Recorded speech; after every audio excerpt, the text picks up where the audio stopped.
तुम्ही मोमोज खाता का किंवा तुम्हाला असे जरा बाहेरचे पदार्थ चायनीज पदार्थ खायची आवड आहे का? तर ही बातमी तुमच्यासाठी। दिल्लीमध्ये मोमोज मोठ्या प्रमाणात विकले जातात, मात्र या मोमोजमुळे दिल्लीतील 10 वर्षीय मुलीचं लिव्हर फेल झालं। सतत फास्ट फूड खाल्ल्यानं मुलीचं लिव्हर फेल झालं।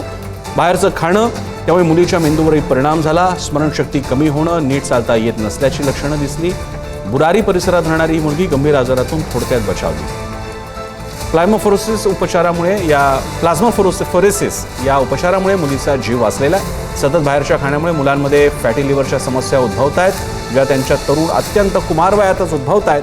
अनेकदा बाहेर मोमोज खाल्ले जातात। हे मोमो मुळात आधी तयार केलेले असतात आणि दिवसभर ते उकडत ठेवलेले असतात।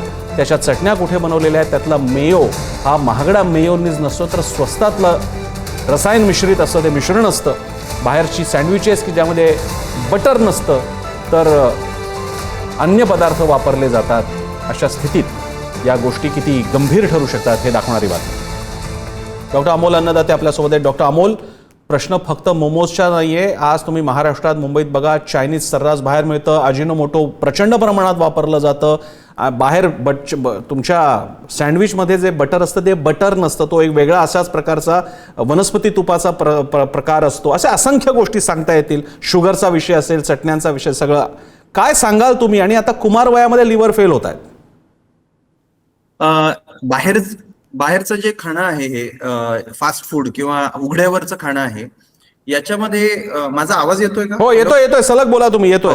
हो प्रसन्नजी, बाहेरचं जे काही फास्ट फूड आहे किंवा उघड्यावरचं अन्न आहे, याच्याशी संदर्भात 3 मुख्य गोष्टी आहेत ज्याच्यामुळे लिव्हरवर किंवा इतर अवयवांवर आणि प्रामुख्याने या केसमध्ये जे लिव्हर फेल्युअर झालंय त्याचा परिणाम होऊ शकतो।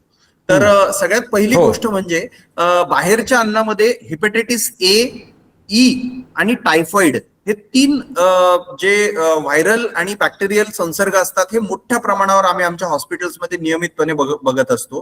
तर आणि आपल्याला असं वाटत असतं की कावीळ, टायफॉइड हे आपण खूप लाईटली आपण घेतो, पण याच्यामध्ये जवळपास 100 पैकी 1 म्हणजे 1% जे लहान मुलं आहेत त्यांचं लिव्हर फेल होऊ शकतं। आपल्याकडे तुम्हाला माहिती आहे टेंडेन्सी की ताप आधी आपण अंगावर काढतो काही दिवस, बरोबर आहे, आणि तर एक 8-10 दिवस जर उपचार घेतले नाही तर लिव्हर फेल्युअर होऊन लिव्हर ट्रान्सप्लांटची वेळ येऊ शकते। हे पहिलं कारण। त्याच्यामध्ये दुसरं सगळ्यात महत्वाचं कारण जे आहे ते म्हणजे की आपल्याला असं एक फॅटी लिव्हर हे जे आहे, आपल्याला असं वाटतं की हे फक्त अल्कोहोलमुळे होतं किंवा दारूमुळे, फक्त मद्यपानामुळे होतं, पण एक खूप मोठ्या प्रमाणावर तुम्हाला आश्चर्य वाटेल ऐकून की मद्यपानामुळे ज्या प्रमाणात फॅटी लिव्हर होतं त्याच प्रमाणामध्ये आता जे अधिक फॅटी अन्न खाऊन किंवा अधिक स्निग्ध पदार्थ खाऊनही त्याच प्रमाणात होतं। त्याला नॉन अल्कोहोलिक स्टिएटो हिपॅटायटिस असं आम्ही म्हणतो, किंवा नॉन सिरोटिक पोर्टल हायपरटेन्शन ही त्याची पुढची पायरी असते।